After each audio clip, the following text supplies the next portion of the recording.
Hello and welcome to another session of DxO Quick Tutorials.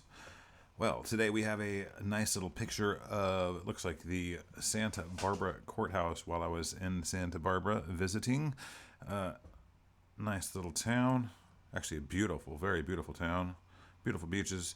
And we're going to start editing this up and seeing what we can get out of this. Looks like as I recall, it was the sun was going down. This is a sunset, and we were up at a little-known park that overlooks the entire downtown area. Cute little park. So let's see what we can do with this real quick. What we're going to do today is explore, the mysterious blur option. Why did DxO put a blur option of all things next to the details, the sharpness? So we're going to explore that. So we'll start by cleaning up this picture a little bit, and let's try some Clearview Plus on this thing. Oh yeah, kind of makes it look green. Kind of gives a blue effect. This is a perfect example of how Clearview Plus can ruin a picture if you go too far with it. So we're going to bring it back. It definitely did do a lot for this. I do like what it is doing. And I would use spot weighted, but obviously we don't need it in this case. What I am going to do is go up to local adjustments. I'm going to right click and control point. I'm going to put a control point on this tone right there. And just basically bring, oops, not the sharpness down. I'm going to bring the exposure down of that area. Just, oops, ever so slightly. And see what it's doing? Is it? Maybe it's not. Looks like it was taking all the white tones. There we go. Looks like it was taking all the white tones in the whole image and affecting them, but no. So I just want just this area right here. And let's see how that looks. A bit better there. Just a tad more. There we go. Now you can see that golden hour glow. So E will get rid of your, if you hit E, it will toggle your equalizer back and forth. There's your shortcut right there. That was really sticking out to me. So let's see, we got contrast. We've hit our selective. I'm actually going to lower the shadows a bit in this case. Not that low though. Maybe they were good where they were at, perhaps. Couple cents. Happy about right there. Alrighty. Let's give this a little bit of vibrance here. Yeah, everything in Santa Barbara is made of this, is constructed, the downtown area is constructed of this white, this old-fashioned white kind of Spanish look. Very interesting city.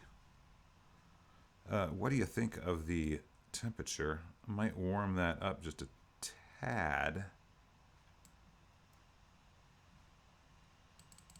And I will, not quite that warm. I'm going to cool it off a bit. There we go.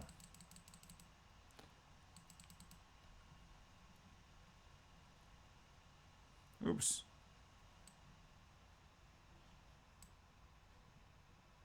About right there. That makes me pretty happy. Beautiful.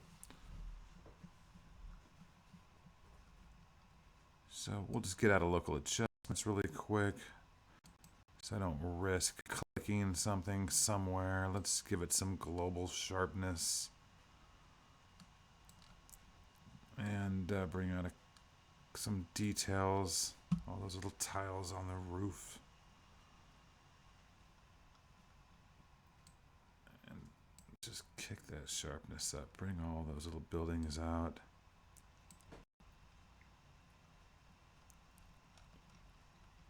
Very nice. Let's zoom in here. We'll give it a little prime.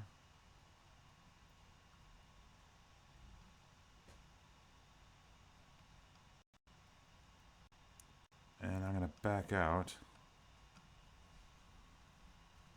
Nice.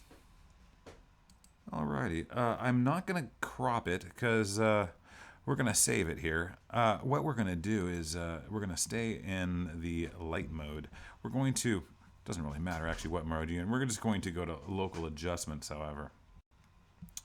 Now what we're going to do is we're going to right click. First of all, I want to show you, if you look at this picture, the grain of the streets, they're all kind of flowing this way, kind of up and down to a diagonal here. So what I'm going to do is we're going to right click. We're going to put a graduated filter. And I'm going to bring the graduated filter down, and I'm going to line it up with the grain of these streets right here. So it's going about the same. See how it's going the same direction? Just kind of tilt it like that and bring it up. Now I'm going to go over here and take another graduated filter. Remember, you don't need to, when you're using graduated filters, there is no need to add a new mask layer. They are independent of everything else. And I'm going to follow the same lines with the streets going this way. And what we're going to do to this image is what me and some friends call toying it out. We're going to toy this image out. And toying an image is basically any image that is taken at a 45-degree angle or a 40 degree angle. It can work in many circumstances. It doesn't even have to be, it just depends on the image itself. But if you pick a good one, and generally it's looking down on something or up at something, and what we're going to do is using the blur function, we are going to create a illusion. It's a aspect, or excuse me, it's a it's an illusion. It's a visual illusion, and I have forgotten the correct words for it. But how we do this is we're just going to go down here to the blur function, and we're going to increase the blur on the top, and we're going to come down here, and we're also going to increase the blur on the bottom, just about like that. And we'll bring this gradient up a little more so it's meeting the courthouse there. And let's back up and take a look. And you can see now we're starting to get the toy effect. And actually, we're getting a really nice toy effect. At this point, if you wanted to clean it up a little bit, we could go to eraser, and we could just pull this out, make sure our opacities is 100. We could erase a little bit in here and just kind of make that not blurry, just kind of clean it up.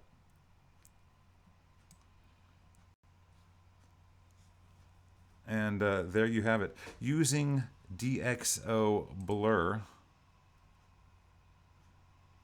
you can do the same and toy out your image. This is a DxO tutorial.